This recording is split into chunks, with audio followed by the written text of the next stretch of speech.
The Umkhonto West Sizwe political party, agitated by the growth of movements of self-determination across South Africa, is now moving to remove the right to self-determination from the South African Constitution, which has been the law of the land since 1996. The real reason why they are doing this, the real reason that now, after more than 3 decades, they suddenly want to remove the most famous section of South Africa's constitution, is because they, like the ANC, are being threatened by the political movements that are increasingly calling for South Africa to break up into ethno-cultural homelands, growing movements that are increasingly completely beyond their control. Earlier this week, the MK Party gazetted a notice announcing their intention to completely repeal Section 235 of the South African Constitution by means of a private member's bill.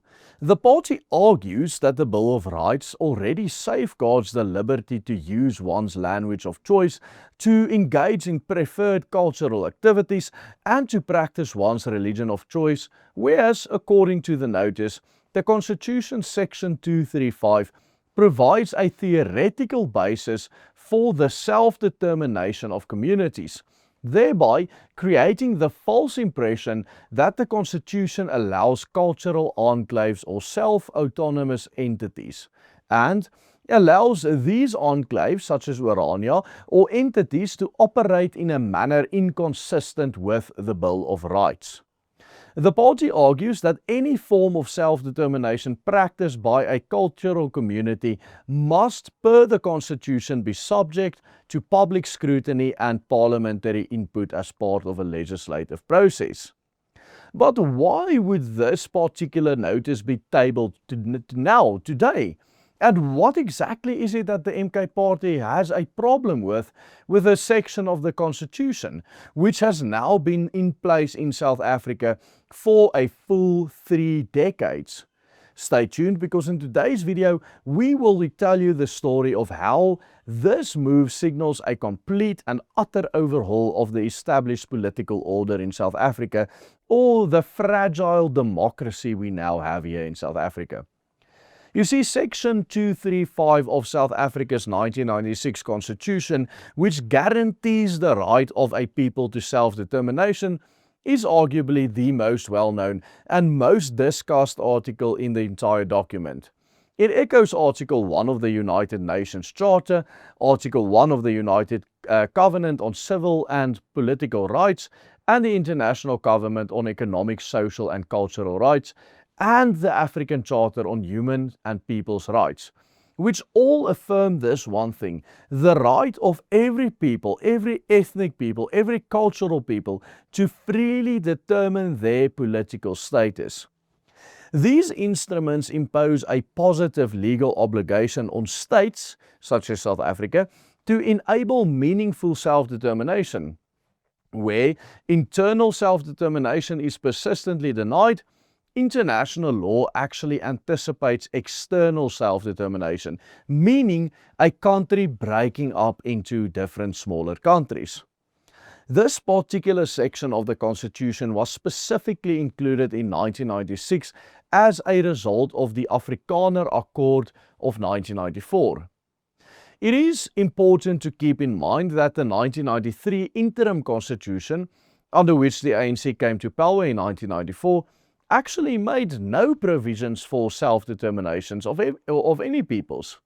Then, in the run-up to that election, on 23 April 1994, just days before the ANC would take over South Africa, the Afrikaner Accord was signed between the Afrikaner Volksfront and the ANC, in which the following propositions were accepted by all parties involved. 1. The Afrikaner people's right to self-determination will be recognized by the state. 2. The possibility of regional or territorial ethnic self-determination shall not be excluded from this definition. 3. That any future South African constitution would recognize this right to territorial self-determination. And then 4, that a Volksstaat Council will be established to negotiate the establishment of an independent Afrikaner Republic in Southern Africa. It was this accord which led to the inclusion of Article 235 in South Africa's 1996 Constitution, which has not only given Afrikaner communities such as Orania and Kleinfontein the freedom to manage their own affairs, but it has also guaranteed by law Afrikaners elsewhere in the country the right to maintain and manage their own Afrikaans public schools, for example, through the Model C system.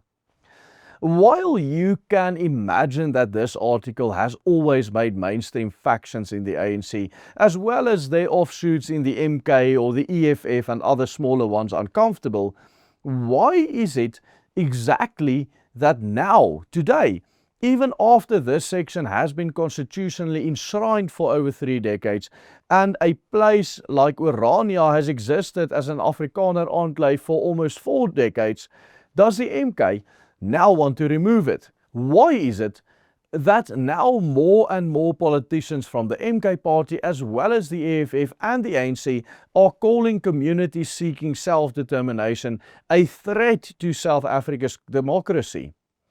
The answer lies in the immense inroads that the movements towards self-determination has made in this country. I mean, it's not like Orania has grown into some major economic hub or city even, which has transformed it into a force in the South African political landscape. Most recently, for example, the Referendum Party, a single-issue party which has been dedicated to the sole purpose of establishing an independent Republic of the Western Cape, has merged with the Freedom Front Plus after the Freedom Front Plus recommitted itself specifically to the cause of Cape independence with renewed vigor and also a new focus on self-determination. Then, the Cape Independence Advocacy Group co-signed a cooperation agreement with the Freedom Front Plus to actively work together for Afrikaner as well as Cape independence. It's 2 different concepts in 2 different areas, of course.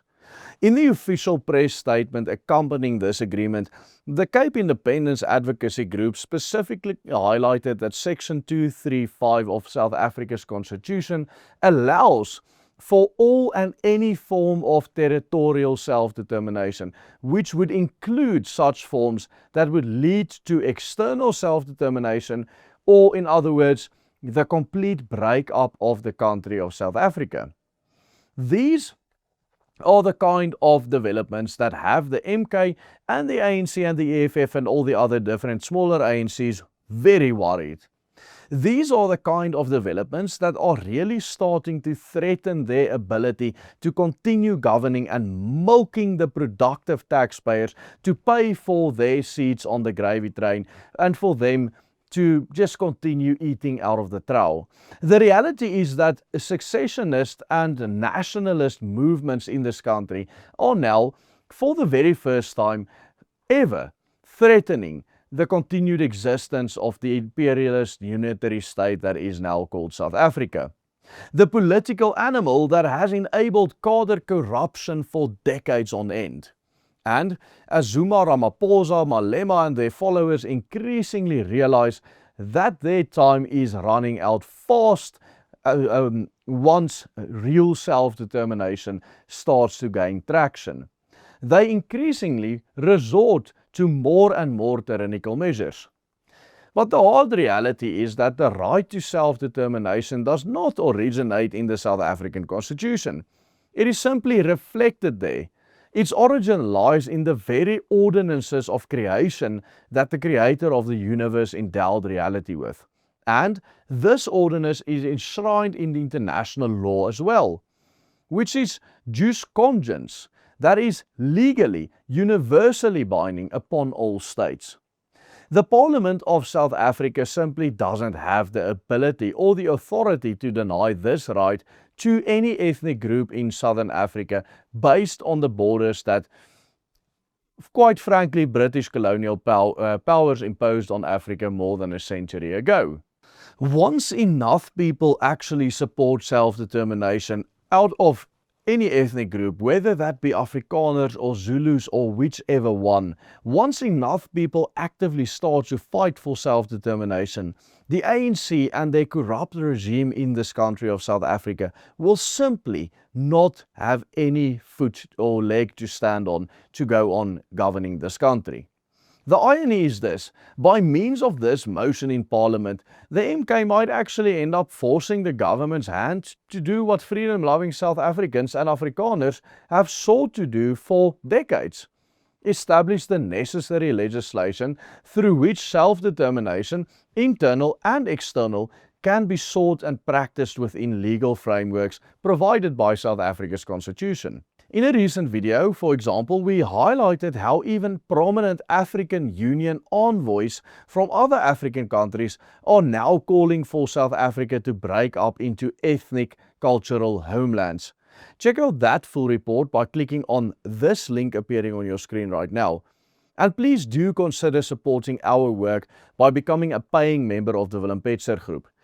Only with your investment are we able to continue doing these videos as well research as they are every single day. Simply follow the easy steps on the banner.